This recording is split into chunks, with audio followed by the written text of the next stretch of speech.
तो चैप्टर 12 की बात कर लेते हैं। चैप्टर 12 में क्या होता है, एलपीपी, यानी कि आपको एक ऑप्टिमाइज्ड करने के लिए फंक्शन देगा, या तो वो मिनिमाइज करने का बोलेगा या मैक्सिमाइज। ठीक है, इसमें से एमसीक्यूज बहुत आ रहे हैं, तो आपको इसके एमसीक्यूज को देख लेना है। इसमें कुछ कॉन्स्टेंट्स यानी कि कंडीशन या रिस्ट्रिक्शंस देते हैं वो आपको। कुछ ऐसे वेरिएबल्स को फाइंड करना होता है जो अननोन होते हैं, जैसे एक्स वाई। ठीक है, और कुछ ऐसी ऑब्जेक्टिव फंक्शन दे देते हैं, जैसे जेड की फॉर्म में दे दिया। ठीक है, जिसको आपने चेक करना है। रिस्ट्रिक्शन का मतलब वो less than equal, greater than equal का आपको वैल्यू बता देंगे। ये जितने एक्स वाई वेरिएबल्स होते हैं उसको क्या बोलते हैं, डिसीजन वेरिएबल्स बोलते हैं। यहाँ पे चाहे एक्स्ट्रा ही दिया हुआ है, पर हम एक बार उसको गो थ्रू कर रहे हैं जस्ट। ऑब्जेक्टिव फंक्शन है कि जिसकी हमें बात करनी है, which has to be optimize, जिसको पॉजिटिव या नेगेटिव करना है। अब कॉन्स्टेंट्स क्या होते हैं, या तो वो ग्रेटर इक्वल टाइप के होते हैं या लेस इक्वल टाइप के होते हैं। उसके बाद कुछ नॉन नेगेटिव भी होता है, जो हमेशा हम किस में चेक करते हैं, पॉजिटिव वाले एक्सिस में चेक करते हैं। फीजिबल रीजन का वो मतलब है कि जब जितने सारे के सारे कॉन्स्टेंट आपने ले लिए, जैसे एक मैंने वाई एक्सिस ले लिया और कोई दो लाइन्स ले ली, इनके इन बिटवीन का एरिया जिसमें सारे के सारे आंसर्स आ जाएं।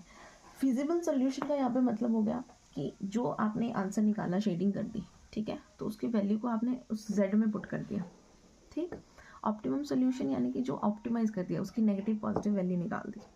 अब ये इसकी प्रोसेस इस फॉर्म में लिखी हुई है, लेकिन मैं आपको इसकी ईजी प्रोसेस ही बता दूँ। करना क्या है, आपने जस्ट देखो, एक होता है बाउंडेड रीजन।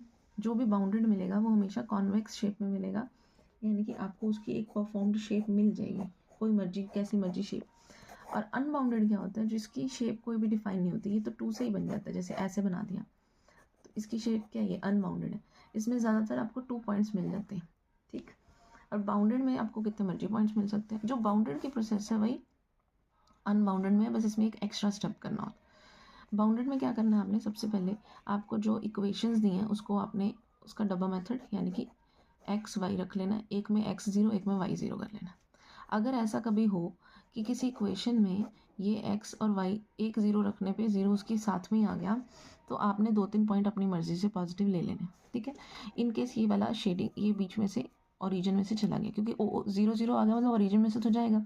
फिर आपने चेक करना है कि जो ग्रेटर का साइन है वो किस सिंबल की तरफ है, एक्स की तरफ है या वाई की तरफ। अगर वो एक्स की तरफ है मतलब टुवर्ड्स द एक्स आपने क्या कर देनी है, शेडिंग। अगर वो लेस की तरफ है, वाई की तरफ है, तो आपने शेडिंग किसकी तरफ कर देनी है, वाई की तरफ। फिर तीसरा काम आपको जो इंटरसेक्शन पॉइंट्स है वो निकालने हैं। वो कैसे निकलते हैं, इंटरसेक्शन पॉइंट निकलेंगे बेटा, आप पुट वन इन अनदर, एक को दूसरे में पुट करने से। यानी कि सपोज मैंने आपको y is equals to 2x+3 दे रखे हैं, और एक दे रखे मैंने y is equals to x+5। अब ये दो इक्वेशन है, ये मैंने ऐसे बना दी, तो मुझे इसको पुट करने के लिए इसका एलिमिनेशन लगाना पड़ेगा। पुट का मतलब या तो आप सब्सटीट्यूट कर दो या एलिमिनेशन भी है। तो एलिमिनेशन लगाते ही मेरे पास यहाँ पे x का आंसर आ गया। x मेरे को मिल गया कि ये जो पॉइंट है वो क्या है, 2 है। ठीक है, और x आती मैं इसको पुट कर लूँगी तो मेरे पास y आ जाएगा कि y 7 आ गया। ठीक, ये जस्ट एग्जाम्पल दिया, तो ये पॉइंट मेरे को मिल गए। ये पॉइंट तो हम ड्रॉ कर ही लेते हैं। जैसे ही 3 पॉइंट मिल गए जो आपका बाउंडेड सॉल्यूशन का है, उन तीनों का आपने क्या बनानी है, टेबल बना देनी है। ठीक है, टेबल कैसे बनाई, यहाँ पे सारे पॉइंट्स लिख दिए, यहाँ पे आपने वो z की वैल्यू लिख दी जो आपको ऑप्टिमाइज़ करना है। ठीक है, सपोज यहाँ आंसर 50 आ गया, 100 आ गया, ये 350 आ गया, तो आपको अगर मैक्सिमाइज बोला तो ये वाला आंसर है, अगर मिनिमाइज बोला तो ये वाला आंसर है। कई बार आपको एक ही टाइप के दो आंसर मिल जाते हैं, तो इस टाइप के क्वेश्चन में इनफाइनाइट सॉल्यूशन आएंगे। इनफाइनाइट क्यों, क्योंकि एक लाइन के ऊपर हर वो वैल्यू 350 आंसर दे रही होती है। चाहे हमने दो ही आंसर निकाले, लेकिन आप चेक करोगे तो वो सारे 350 हैं। तो इनफाइनाइट सोल्यूशंस होते हैं इनके, जो उस लाइन पे जितने भी पॉइंट्स है वो देंगे। ठीक है, अब मान लो कि ये क्वेश्चन जो है आपने यहाँ तक तो सब बाउंडेड में भी करना है, अनबाउंडेड में भी करना है, और ये इक्वेशन भी बन जाएगी। लेकिन अनबाउंडेड में हम वेरिफिकेशन करते हैं। जैसे मान लो मैंने कह दिया कि ये मेरा मिनिमम आंसर है, क्योंकि अनबाउंडेड बन रहा है ये मेरा क्वेश्चन। तो अनबाउंडेड के लिए मिनिमम को चेक करने के लिए हम उसमें क्या करेंगे, एक लास्ट बार पुट करके देख लेंगे। यानी कि यहाँ तक मेरे को टेबल बन गई मेरी, मैंने बोल दिया 50 है, 150 है और 250 है। ठीक है, अब शेडिंग ये आ गया minimum, z is equals to, यानी कि 50 मिनिमम आ गया मेरा किसी पॉइंट पे। तो ये वाला 50 में अपने z जो 2x+3y, सपोज ये आया था मेरा z, इसमें मैं पुट करूँगी 50 2x+3y, और मेरा ग्राफ मान लो कि ये वाला बना हुआ था। ठीक है, कुछ इस तरह से बना था जिसकी शेडिंग इस तरफ थी। अनबाउंडेड में ही चेक करना ना ये। अब 50 वाला मैंने ड्रॉ किया, अगर तो मेरा 50 वाला इस शेडेड रीजन को कट नहीं कर रहा, पीछे से कहीं कहीं मूव कर गया, ये वाली लाइन जब आप ड्रॉ करोगे इसका XY 0 0 लेके, ठीक है, अगर वो लाइन इस एरिया को कट नहीं करी, yes it is the solution जो हमने माना था।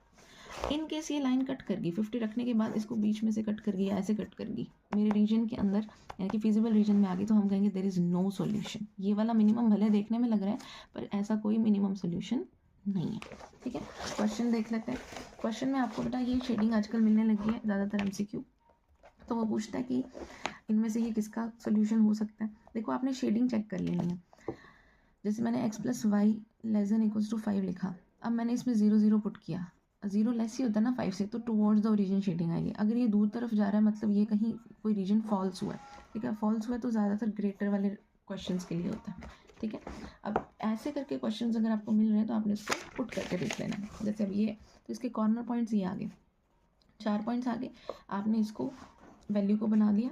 ठीक है, अब जो दो आंसर मिल गए 150 150 मिल गया किसी पॉइंट पे, पॉइंट आपका कैसा भी हो सकता है, और ये पॉइंट निकलता कैसे है जब आप एक वैल्यू को दूसरे में पुट कर लेते हो। ठीक है, ये आंसर आते ही आपने कह दिया कि नंबर ऑफ फिजिबल सोल्यूशन जो है वो कितने हैं, इनफाइनाइट है। उसका आंसर यही है बेटा कि इनफाइनाइट, यानी कि दो आंसर आपको सेम मिल गए, और ऐसे तो फिर बहुत सारे हो जाएंगे। अब जैसे ये क्वेश्चन है, ये क्या है, ये बाउंडेड नहीं है। बाउंडेड क्यों नहीं है, क्योंकि ये तो बहुत इनफाइनाइट चलता रहेगा। तो ऐसे क्वेश्चन के लिए हमें, हमारे पास एक मिनिमम वैल्यू आ गई, मैक्सिमम भी वैल्यू आ गई। हम क्या करेंगे, ये तो किसी और का पार्ट है, अगर इन केस ऐसा कभी आ जाए और उसने मिनिमम पूछा है हमसे, है ना, तो हम जो भी हमारा आंसर आया है हम उस ऑप्टिमम सोल्यूशन को 450 को उस z में रख देंगे। ठीक है, 18x + 9y, और फिर इसकी हम एक टेबल बना देंगे x y 0 0। अगर वो उसको बीच में से कट कर गई तो देयर इज़ नो सॉल्यूशन।